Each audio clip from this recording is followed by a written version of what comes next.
We're going to have a good time tonight.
Everyone, and welcome to Moses and Friends. I am your host, Moses Storm. This is the show where we take all of our favorite people from the Conan show, some of my friends, check in with them, see how they're doing. It's essentially a podcast with really bad Zoom quality audio.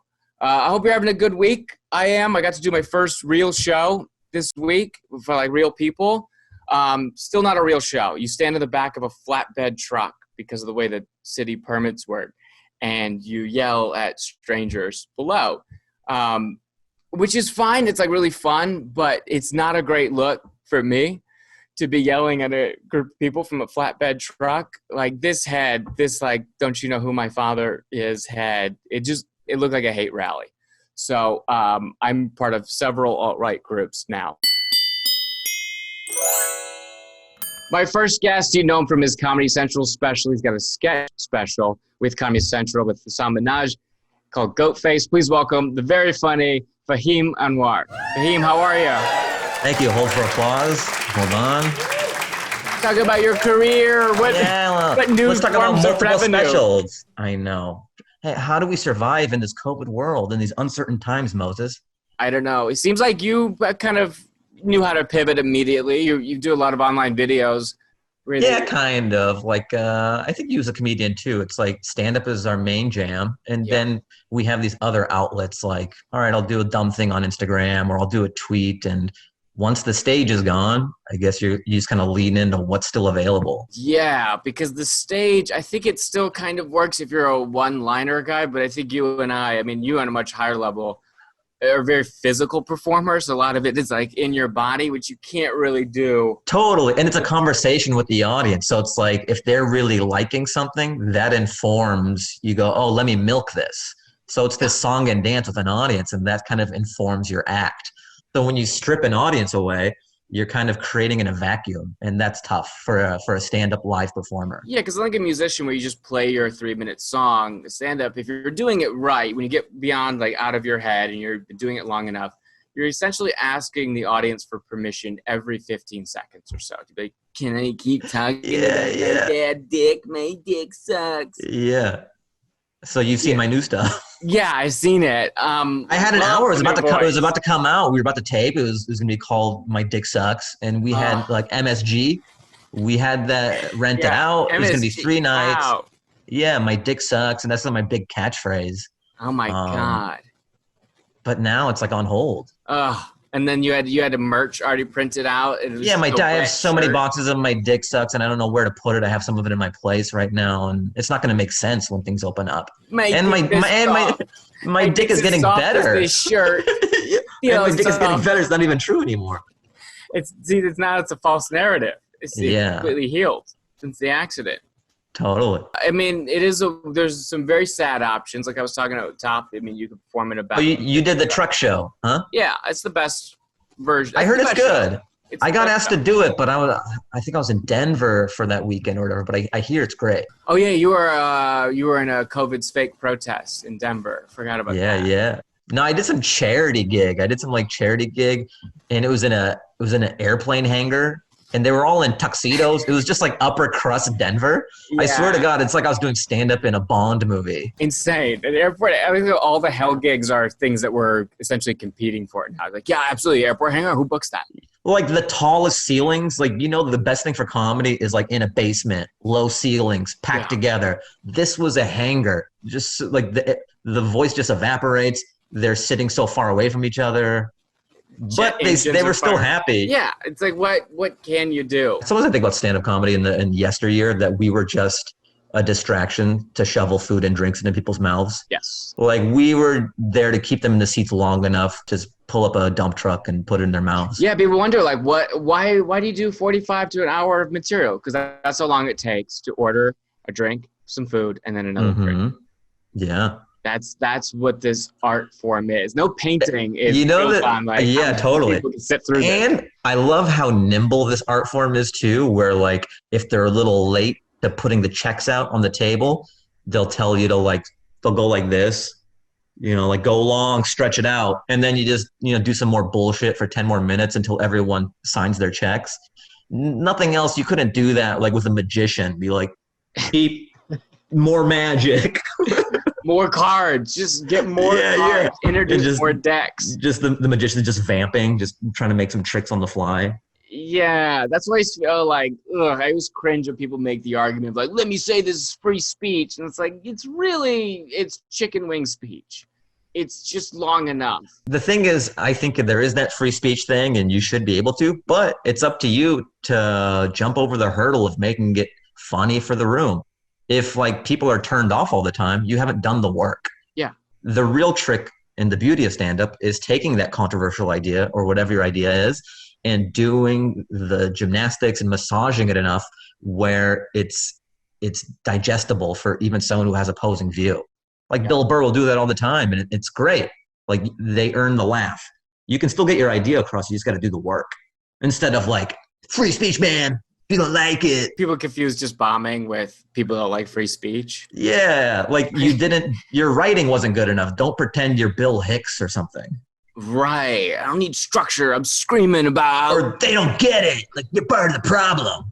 No, just write a little more. If you're doing your job, they should get it. They should get it and like it. So does everyone in your life know that you have all this time off? You're not performing on stage? Like, are your parents being like, hey, why are you living out there? Do you want to come home? I have this thought, like, you get a sense of how much your parents really believe in you by how quickly they tell you to get into real estate.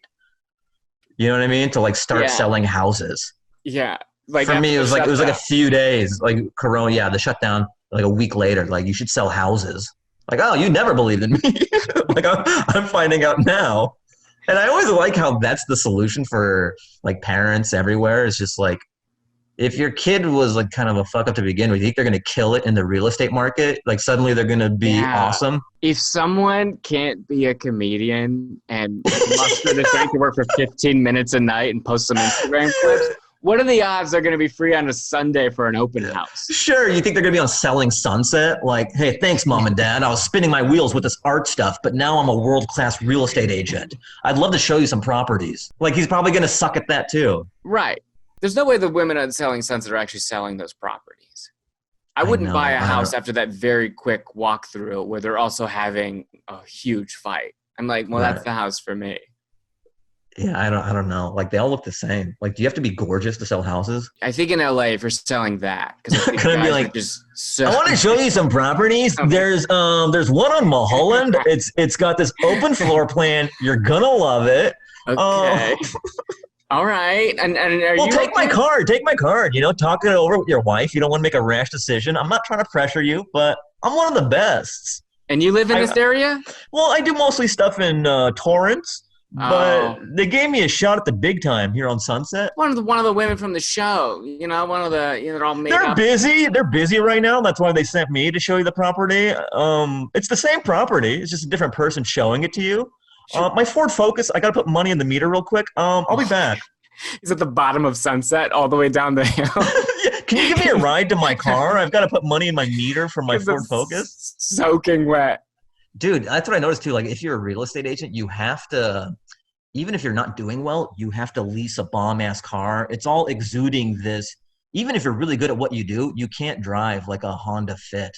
Yeah, you got to show up. Because you're selling an image and a lifestyle, and you're like, yeah, I want my guy to be cutthroat. Right, you need to make people feel like shit about their life. Or just like, oh man, this guy, he deals with high society, or I'm visiting this world, or he's going to get me the best.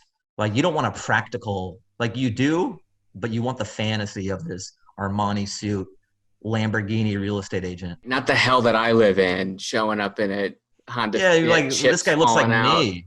I could just go on Redfin. Right. This guy's not going to brokerage a deal for me. He can't even clean these empty Gatorade bottles out of his car. There's no way. I love it. You ever taken an Uber ride where they go like, yeah, just like shove it over. Yeah, just push it over. Yeah.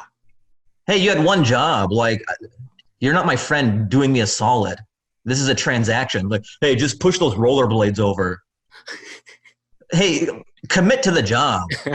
So it's some spaghetti that spilled back there. Well, what I loved about taxi drivers is like they knew they were a taxi driver. They're like, yes, I drive people around, and like this is my life. I like doing it, and there was a clear distinction. But people Ubering and Lyft, sometimes they're in denial. They're like, yeah, I'm just doing this for a few weeks until, just shove it over. They got to tell you that immediately, that this isn't their job. No other job is like, this isn't my job, by the way, which is not reassuring when someone's in charge of your life. You're up in a helicopter like, listen, this is just my side gig. Yeah. My real passion is children's modeling. Just so you know, I don't enjoy doing this. But where are you headed to? I am 1 foot out the door. I'm not even here for this job. I miss because with the stars, you know how you rate each other? Everyone's on their best behavior because you can still be affected. There's a beauty to taking a taxi. You can like clip your toenails in the back and there's no repercussions whatsoever. It'll never come back to you. You may be paying a premium, but you can be like, fuck your mother. Yeah, what are you going to do about it? And like, you have no stars to be affected. And that's what you like to do. You're in the back seat, rock hard. Yeah, no, it's not a sexual thing. It's more of a power dominance thing. Okay. I just berate them and I clip my toenails and I go, what are you going to do? Oh my God. You can't rate me. Toenails don't even need to be clipped. You're just like really down to the bone. Yeah. You look great, man. I feel like, look, this isn't the most high res, but I feel like you have great skin. Yeah, there's several filters on this. Yeah, remember when Michael Jackson would get interviewed, he would have his own lighting team to look like a human? Like when Martin Bashir was doing like that documentary or whatever. Yeah. They showed the set, like they had several scientists bouncing light to make it look like a human face. Just burning like uranium in the back. Yeah, like I love MJ, but it was so Right. funny to think like, you know, it had been carved up so much that he needs the lighting like this so that the shadows can kind of fill in for the gaps. Yeah, it always looked like a gas leak was happening, like the air's wavy. Yeah. Everyone's about to pass out. Yeah, Martin Bashir's like, Michael, Oh, cool. in the 80s. All right. Can I do like a quick dance just for my fans real quick? Yeah, it's what they tune in for. Do the full thing. It's great that the whole apartment shakes when you dance. Well, you're on a sofa, so Yeah. we are in LA, so there are earthquakes. We had one a few weeks ago. Very important Yeah. that we stay here while it burns and it's on fire and there's no opportunities here. But hey, Quibi could be around the corner. Come on, Quibi. I need that Quibi cash. This section of my house is on fire, but I will not leave Yeah. until I get a fitting for Quibi. Yeah, man, it's worth it. All right, so people can find you at Fahim Anwar. You've been on the Joe Rogan podcast a couple times. A lot of people know you Sure. from that. And then your podcast, you guys started back up again called Dance Hour. Yeah, Fahim Anwar Dance Hour. So that's on Spotify, Apple, all that stuff. And then I'm on Instagram at Fahim Anwar. Oh yeah, my special, my 1 hour special. Yeah. It's free on YouTube. Comedy Central put it out. It's called There's No Business Like Show Business. So check out a free hour of stand-up. Well, thank you so much, man, for talking to me. Yeah, man, it was good seeing you, and it's cool to do something during all this, you know? I know. It's nice to have a thing to do. I'll see you in a parking lot. Hey, I'll see you on the circuit. I'll see you on the circuit, see you bro. out there on the hot circuit of pavement. Yeah. All right. Fahim Anwar, everyone. Peace. My next guest has multiple specials on Netflix. Of course, you've seen him on Conan. Please welcome all the way from India, Virdas. Veer, thank you so much for being here. Hey, man. Doing the show with us. It was no effort at all. I walked 6 feet from the bedroom over to this chair, and I'm happy to be here. It's the easiest Put show the I've hat done. on. Yeah, No work went into this. not This at is all. Great. I am not wearing underwear. I haven't had a haircut in 6 months, and this is it's pretty easy. Are you growing the hair out? I've been growing out. I'm in that awkward, like, I just have like, it's like emo phase right now. I same. I'm in the. I Look at think this. I think I hate my parents, but I don't know. Like I'm in that phase right now. So yeah. We still desperately depend on them, but we hate them. I listen to 5 indie bands, and you don't know any of them. That's the haircut. You- Basically. we like their first stuff. Yeah. Whatever the first thing was, we haven't heard it because our parents won't let us. Mhm. But you sing. Did you go through an emo phase? Outside of the big emo phase that the world is going through right now, no. Yeah. No. Yeah. Outside of this 6 billion people existential crisis that we live in right now, no, it's been all right. Like I was telling someone, I think comedians, especially like those of us who spend a lot of time on the road, we're pretty well trained for a lockdown, aren't we? Like we just, we're in our hotel all day. We come out for an hour, and even then we don't like the people we meet, and then we live for 10 minutes and go back home. Isn't that life That's right it. now for everyone? That's it. You're on for 10 minutes. You're locked up in the hotel. It has been weird, though, not having shows at night for me because I usually get away with, like, wasting the entirety of the morning. Mm-hmm. Yeah. It's like, the work is at night. And then 8 p.m. rolls around and you're like, oh, I didn't do anything Yeah. today. And then you have to kind of deal with family and be like, oh, these people have dreams as well and lives that I have missed out on this entire time. But that's been fun. Other people? Other people. Yeah. Are you going crazy a little bit not being able to travel? Yeah, this is the longest I've been in one place in 15 years, like a decade or 15 years. So it's, I've gotten to know my wife again. That's been interesting. Like it's Great. Did you learn her middle name yet? no, but we've unlocked like new levels of fighting, which is nice. I feel like, normally we'd fight and I'd have to go on the road, or we'd fight and I'd have to go do a thing. Now we fight and there's time to plot revenge and shit, man. So it's like, it's Right? fun. Yeah. I'm so glad you brought this up because this has been happening to me. I'm locked out with my girlfriend and I'll notice that I'm fighting like just because I have the time to fight. Mm-hmm. Like before, I would just give up. I'm like, yeah, I got to go on the road. You win. She's going to win anyway. So it's just like, yeah, end it. But now I'm honestly, the other night I was like, oh yeah, you would say that. You're exactly like your mom. I don't know that to be true at all. I'm just trying to pass a Thursday. I think also you go through like 5 reactions to what they say, and then you kind of go, oh, COVID. And then it's done. You know, we're all saying stuff that we just, like, we were fighting the other day, and she was like, you know what? Burn in hell, which is a very, like, that's a powerful thing to say, you know, when you're fighting about like Parmesan cheese or something like that. And I was just like, right, this is cheese, hell, okay, COVID. That's what this is. And then you kind of let that go. But you could just use that as a cop-out for everything. Just like, listen, yeah, I cheated on you, but, you know, COVID. Man, I'm going to milk this thing for at least 3 more years. Like, as long, like, I don't care. If I'm freshly vaccinated, I'm still milking this thing. Yeah. Are you doing the elbow when you meet people? Or are you doing like distant wave? Yeah. So a couple of things. I'm doing like the elbow bump. Some people are going for handshakes, and I'm like, no. Yeah. One guy the other day, he was doing I was doing this like virtual show, and then he was a guy checking in, and anytime he went to go listen, he would pull the mask off. He'd be like, so we're just gonna have you guys come in and out, and then what was that? Yeah. What was that? Like he could hear out of his mouth. What are you doing? What's the protocol? Bumps? I mean, we've had the namaste for years, right? And now there's like American people and British people doing the namaste, and I'm like, no, you don't get to do it. I'm sorry. This is, I know there's a pandemic, but this is cultural appropriation. Absolutely not. We're not doing yoga. White people have wanted to do this for forever. So long. Like, without signing up for yoga, you don't get to do it. No. Right. Bowing? Can you just bow? You can no bow. hands, but just bow? I don't know. I feel like that's too much respect to show someone. Like, who's the last person you met and you were like, you know what? They deserve a bow. I can't think of it. Like, you know, this person is awesome. People at the gas station. You know, yeah, maybe. I haven't found anyone bow worthy in a very long time. Yeah.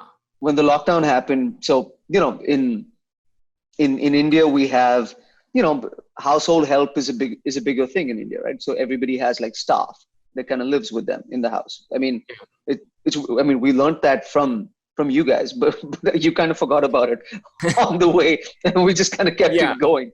Right? But you pay your staff. In America, we had a lot of trouble not paying the people that worked in the house. So then when the lockdown happened, every Indian person was like, look at me, I'm cleaning my own kitchen, and I'm doing my own dishes, and I'm sweeping my own floor. And I'm like, it took a global pandemic to make you behave like every European and every American in the world right now. There's nothing special about you doing dishes. Quit posting that shit on Instagram right now. I'm suspicious of people with clean apartments. I think clean apartments should get shut down. You see someone cleaning, they're prepping for a party. Yeah, I think so. They're trying to get people out.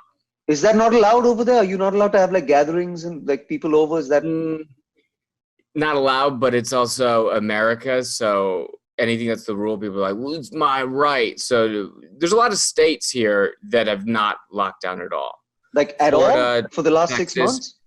Like they've locked down, but they've really never locked down. Like Florida never did a lockdown. Wow. Also, Florida doesn't do a lot of stuff that America does. It's really its own. Yeah. I wonder if India has a Florida equivalent. Is there a state or a region that people are just like, this is that really everything we're embarrassed about? The appendix in your body, isn't it, Florida? It's just never worked for anything, and you haven't been able to. We don't need it. Yeah. We don't even know about it until it becomes a major pain. Yeah. It could destroy the rest. No. I think, I mean, this is controversial, but we feel about, I feel like India and Pakistan feel about each other how you feel about Florida. Maybe that's the way that this goes. Okay. You know, like. Yeah, so Pakistan, certain regions can be the Florida. Yeah, like Florida is your Pakistan. Florida is America's Pakistan. That should be the flag. Yeah. That should be the tagline. Welcome to Florida, America's Pakistan. I'm sure Florida would love the comparison. Yeah, it is. We have this like idea of like everyone in India or Indian accent, at least in media here, that everyone with Indian accent is a genius. Yeah. So anyone that's in a heist movie, which was cool when you were in that show, Whiskey Cavalier. spy crime show. You're in these like 3-piece suits. You get to actually kick ass. You're not the guy in the van, which usually you get typecast as that. Yeah. Because Americans just hear that, like, this guy's genius. Yeah, yeah. Or he's in The Simpsons, but one of the two is the thing. You know, the strange thing with that is, like, I was thinking about it the other day. I don't mind that accent. Like, you know, I know a lot of like Indian kids who grew up in America, right? And who were like, well, I got bullied because of that accent, and it propagates the wrong stereotypes, and I was called Apu, and sometimes, you know, there's a billion of us who just sit back and go, hey man, Apu isn't the Indian with the funny accent. Like, you are, you know, like I know a billion people who sound like Apu, you know, and it's not strange to us at all. But on Whiskey, it was kind of cool to have an Indian character who wasn't eager to please and have his stuff together and, you know, just doing numbers. And this was just a guy who was bad with people and good with guns, which, you know, some Indians are, I think. Yeah, it's just cool to see that, to go against and not, you know, see every Indian character through the white perspective of what we, you know, stereotype Indians as. I think so. Because I really liked, I think the first thing I ever saw on you was your Netflix special, where right away you go, like, this is my accent, and for once, I think, I'm trying to remember the quote, I might butcher it, but the Indian accent's going to be perspective and not a punchline. Yeah, I mean, that's... Like, let's have it be that. It's important to me. And also just to show Indians as flawed people, or people who are in doubt, or people who don't have their entire lives planned ahead of them. I would love to see an Indian have sex on American television. And this is not because I haven't seen an Indian have sex, or I haven't seen American television. I've just never seen those two things. Like, we have a billion people who are having sex. And yet nobody, I've never seen an Indian character hook up on TV. I've never seen that either. Right? They just don't show it. I think this is, you should start doing this. I think you put out some bunch of unsolicited self-tapes. You edit yourself into already famous sex scenes. Yeah. You Basic Instinct yourself right now. Right. You're already bottomless right now. You just uncross those legs. Just me with like with a cigarette, and then just two white cops on the other end who are bemused instead of arresting me, which would be, you know, you'd be applauded as a hero and a pervert.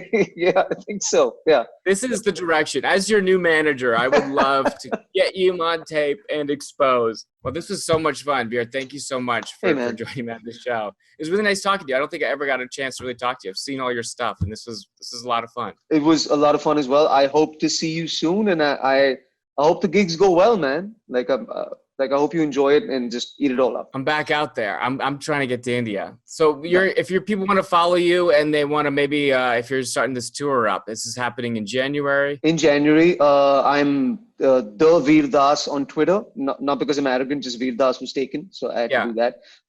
Veer Das on Instagram and on Facebook, and just come see the shows. And there's 2 or 3 Netflix specials out that people. There are 3 Netflix specials out. And they're fun. So because you're at home, please check them out. I really recommend them. They're really great, and people have nothing but time on their hands. Yeah. Thank you so much. Thank you so much. All right. See you. To see you soon. All right. One more thing, guys, before we get out of here, I want to bring on my friend Poppy Liu, who's been doing some great work with reproductive justice. She's an actor and an activist. Please welcome Poppy. Hey, Poppy. Hi. So good of you to take some time out from your schedule as a smash hit sitcom star. Yeah, the cult classic Sunnyside, right up there with Donnie Darko. It really is the Donnie Darko of sitcoms, you know? It really is. That's the only way to describe it. And you are the Jake Gyllenhaal of indie comedy, is what everyone says. Moses. I keep saying that to Deadline. They keep sending me the same cease and desist. Thank you for being here. I wanted to talk to you because you're doing something cool with this time. And maybe you could tell us a little bit about some of your activism work. You probably explain it a little bit better than I can.